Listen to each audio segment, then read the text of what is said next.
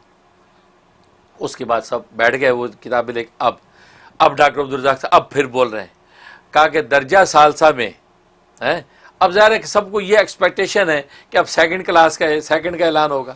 تو فرمایا کہ درجہ ثالثہ میں دوسرے خوش نصیب، دوسرے اول آنے والے منیر احمد.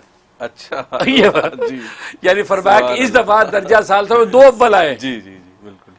اوہ بھائی یہ کہنا تھا کہ جو ہے ایک پورے مجمع کہ ہا کی آواز ہو، یہ کٹھی آواز، سب نے مجھے دیکھا، اچھا یار منیر اول. اور میں اس وقت خدا کی رحمت اترتے دیکھی، یا اللہ یہ اللہ کے ولیوں کا وسیلہ دے کے تجھ سے مانگتا ہوں، اور تو نے واقعی لاج میں بھی اول ہی ہوں. میں اٹھا اور جناب جا کے میں نے انعام وصول کیا. تو پھر ڈاکٹر عبدالرزاق صاحب نے کہا کہ ماشاءاللہ اس سال درجہ ثالثہ میں 2 خوش نصیب اول آئے ہیں. تو میں نے کہا دیکھو میرا اول والا ریکارڈ اللہ نے قائم رکھا اور ان کو انعام دیا. اسی طریقے سے پھر بنوئی ٹاؤن کے اندر جتنے بھی میں نے درجے پڑھے، جو بھی میں نے امتحان دیا، اللہ نے ہر امتحان مجھے اول کیا. یہاں تک کہ میں نے 2 درجے اکٹھے کر کے میں اگلی کلاس کے اندر داخل ہوا. یہ درمیان میں درجہ سادسہ اور سابعہ، یہ میں کسی بیماری کی وجہ سے بیمار ہو گیا تھا تو پنجاب آ گیا.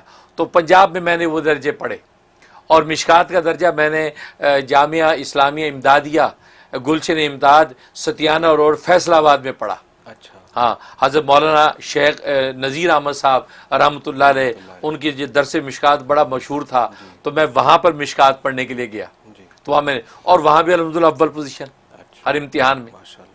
پھر دورہ حدیث کے لیے دوبارہ گیا تو میں نے یہاں پھر درجہ صحابیہ اپنے جو ہے وہ باول نگر میں والد صاحب کے بعد رہ کے خامسہ صحابیہ کو اکٹھا میں نے کر کے آگے بڑھ گیا.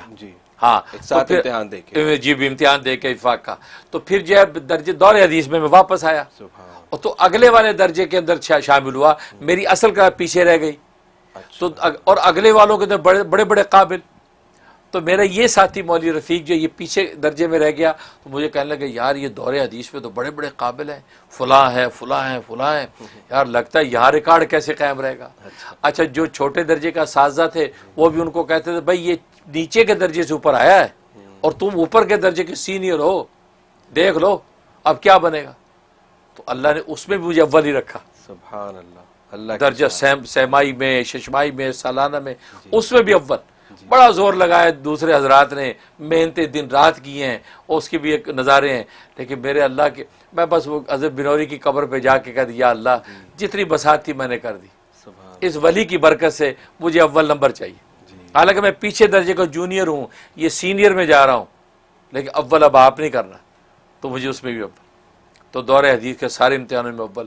تو گویا کہ کوئی بھی امتحان ایسا نہیں ہوا تعلیمی اور کھیل کی دنیا میں بھی کہ جس میں اللہ تبارک و تعالی نے اول نمبر نہ رکھا ہو. بھائی یہی دعا کرتے ہیں. اور یہ میں بتانا چاہتا ہوں ناظرین کو کہ اولیاء اللہ کے وسیلے اور صدقے اور طفیل سے جو دعائیں کی جاتی ہیں وہ اس میں جان ہوتی ہے، میں نہیں ہوتی. کیونکہ اس لیے کہ ہم اور ہماری وجاہت کی حقیقت نہیں، لیکن جس کا وسیلہ آپ پیش کر رہے ہیں اس کی اللہ کے یہاں وجاہت ہے، اس کا اللہ کا اعزاز ہے.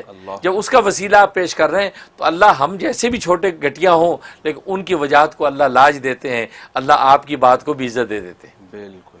اس لیے اولیاء اللہ کے وسیلے اور واسطے سے دعائیں کرتے رہنا چاہیے. اللہ تبارک و تعالی قبول کرتے ہیں اور اللہ اعزاز دیتے ہیں.